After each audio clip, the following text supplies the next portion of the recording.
What a shocker that the people who see everything through the lens of race and sex see their election loss as a result of racism and sexism. Yes, if only we weren't so irredeemably unenlightened, we would have elected a black president by now. It's just the facts. Trump won all the swing states, all 7. I mean, he ran the table. Trump won so big, today he called the Secretary of State in Georgia and he asked him to lose him 11,000 votes. With decades of experience in comedy and television, Maher has built a reputation for challenging conventional political narratives, often targeting both the left and the right. In a recent episode, Maher turned his sights on the View and MSNBC, accusing them of perpetuating woke lies and spreading misinformation under the guise of progressive ideals. Asked if racism is built into our society. White progressives agreed with that, at higher levels than black and Hispanic people. Talk about doubling down on what got you in the first place. Even the one concession I've heard a few people on the losing side offer, that liberals should stop saying the Trump voters are stupid, comes with a kind of unspoken parentheses. We know they are stupid, just don't say it. The discussion began with a common refrain from progressive commentators: the belief that election losses stem from widespread racism and sexism. Maher highlighted how this narrative dominated segments on The View and MSNBC, where hosts seemed unable to accept alternative explanations for voter behavior. He referenced a Wall Street Journal article suggesting that Americans increasingly identify by economic class rather than race or gender. This idea directly challenges the progressive lens, which often frames political outcomes as products of systemic oppression. People can't afford to indulge rich white people's need to endlessly flagellate themselves. They just want prices to go down and good jobs and the police when you call them.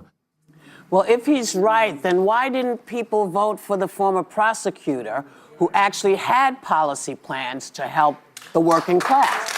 I mean, rather than considering the role of economic concerns, The View hosts clung to a familiar trope, attributing losses to deep-seated bigotry. Maher pointed out the irony in this thinking, reminding viewers that America has already proven capable of electing a black president, twice.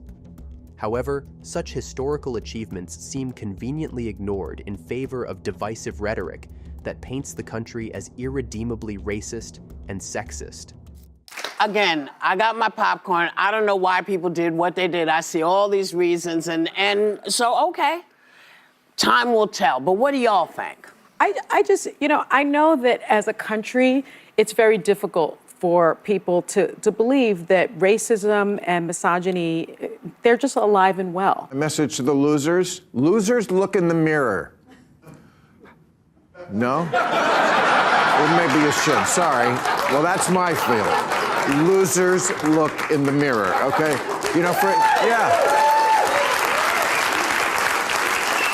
Maher did not mince words when addressing the disconnect between progressive elites and everyday Americans.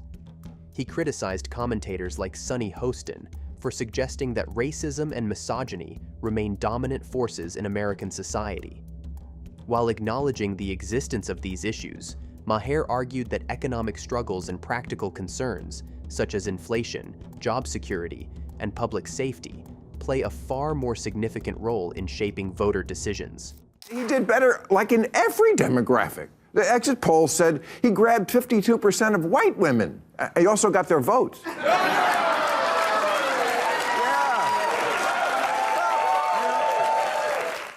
One of the more contentious points raised by The View was the correlation between education and voting patterns.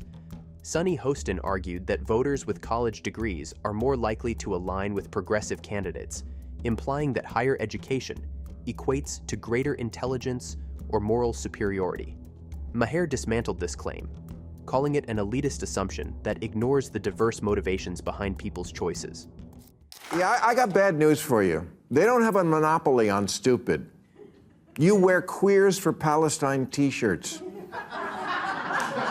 and masks 2 years after the pandemic ended. And you can't define woman, I mean person who menstruates. You're the teachers' union education party, and you've turned schools and colleges into a joke. Many Americans without college degrees prioritize practical solutions over ideological purity. They care about lowering costs, improving job opportunities, and ensuring safe neighborhoods. Dismissing their votes as less valid or less informed only deepens the divide between progressive elites and working-class voters. You love to speak truth to power, and we always should, but you have completely lost the ability to speak truth to bullshit. The Democratic polling firm Blueprint told Democrats months ago that black voters, AKA their supposedly liberal base, were more likely to find the president too liberal than too conservative. Well, I had a different question, but it struck me that in the first segment you used the term woke, and you said that woke is what was sort of ruining everything. And I know that you're No, I didn't say ruining everything. I said that's why Trump could get reelected. That's why Trump could get reelected. Yeah. So the term woke has been, in my view, co-opted by the right and weaponized and bastardized. And Maher also took issue with the View hosts' behavior during their discussions. He noted how Hostin frequently interrupts and talks over conservative voices like Alyssa Farah Griffin, only to demand uninterrupted time when making her own points. This double standard reflects a broader trend within progressive circles, where free speech and open debate are often championed, until dissenting opinions emerge. Don't tell me the left or maybe the super far right. Well, he's talking about the left. Well, then Okay, woke. but we talked about that. I mean, I think we agree about the danger of the super far right, and I can't say it enough. I think they're the bigger threat. But don't tell me that the left hasn't changed. Mm-hmm. I mean, I'm old enough to remember when it was the conservatives who hated the Jews. Yeah. Furthermore, Maher criticized the hosts' performative outrage. While they claim to champion marginalized communities, their actions often betray a lack of genuine understanding or empathy for the struggles faced by those outside their privileged bubbles. For instance, when discussing the Latino shift toward Trump, they failed to acknowledge the real concerns driving this change, instead dismissing it as a failure of education or enlightenment. I mean, if I had any doubt that I was right about the change that's happened in the left, watching people protest for a terrorist organization like Hamas, that straightened me up pretty quick. Maher extended his critique to MSNBC, accusing the network of pushing sensationalized narratives that align with its ideological leanings. He argued that this approach not only misinforms viewers, but also fuels polarization by reinforcing echo chambers.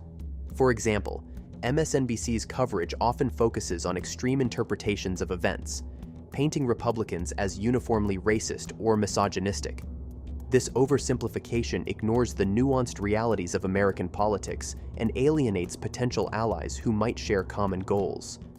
Bill, thanks so much. How long have we After all been these doing years, this? I'm serious. What has it been? I don't know. Well, you were on Politically Incorrect, right? That was the 90s when you were a congressman from like Florida. The 90s, exactly. And first show I was on, this guy stands up and points at me. He goes, "You're a racist." Who's that? Who was it? I forget who it was. And then you defended Did he me. mean it? Of course he meant it. But Well, he's a comedian. I was from the South. He's a comedian. I wasn't insulted by it. I bet you stood up for me. Well, that is a fundamental problem we've had for a long time. One of Maher's key points was the detrimental impact of viewing everything through the lens of race and gender. While these factors undoubtedly play a role in society, overemphasizing them can distort the broader picture. Maher cited polling data showing that white progressives are more likely than Black or Hispanic Americans to believe that racism is built into society. This disparity suggests that progressive narratives often reflect the guilt or anxieties of privileged individuals rather than the lived experiences of marginalized communities. They also found that voters didn't just want Harris to distance herself from Biden, they wanted her to distance herself from what they believe the entire Democratic Party has become, a Portlandia sketch. For many voters, the focus isn't on abstract concepts of systemic oppression, but on tangible issues that affect their daily lives. They want affordable groceries, stable employment, and reliable public services, not endless debates about privilege or representation. By ignoring these priorities, progressive commentators risk alienating the very people they claim to represent. The Latino shift toward Trump in border districts was a particularly striking example of how progressive narratives can backfire. For years, Residents of these communities have sounded the alarm about the challenges posed by illegal immigration, from strained resources to rising crime rates. However, their concerns were largely dismissed or ignored by Democratic leaders and media outlets. A bunch of privileged mean girls complaining about privilege and trying to make fetch happen. What a shocker that the people who see everything through the lens of race and sex see their election loss as a result of racism and sexism. When Trump addressed these issues directly, many Latino voters saw him as a pragmatic choice, even if they didn't agree with all his policies. Rather than grappling with this reality, progressive commentators framed these voters as misguided or complicit in their oppression. This refusal to engage with dissenting perspectives only deepens divisions and fuels resentment. Maher concluded his critique by warning about the dangers of woke lies and the spread of misinformation under the guise of progressivism. While the left often accuses the right of distorting facts, Maher argued that progressives are equally guilty of this behavior.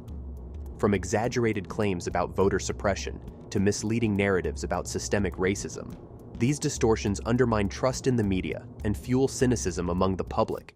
Sexism? Hillary got 3 million more votes than Trump, which in a normal country would be called a victory. It wasn't... It wasn't 21st century sexism that prevented a woman from being president. It was the Electoral College.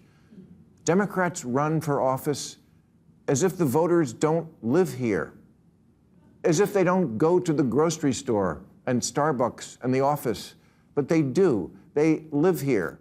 If progressives hope to regain the trust of disillusioned voters, they must confront these issues head-on.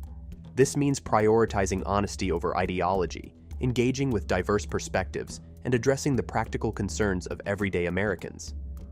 Bill Maher's takedown of The View and MSNBC highlights the growing frustration with the progressive establishment's refusal to acknowledge its flaws.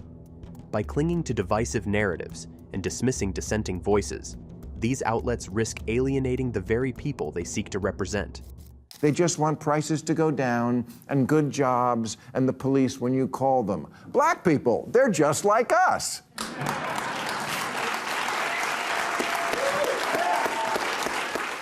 What kind of leaders do you think voters truly need in today's rapidly changing political landscape? Are performative outrage and empty platitudes holding us back from real solutions?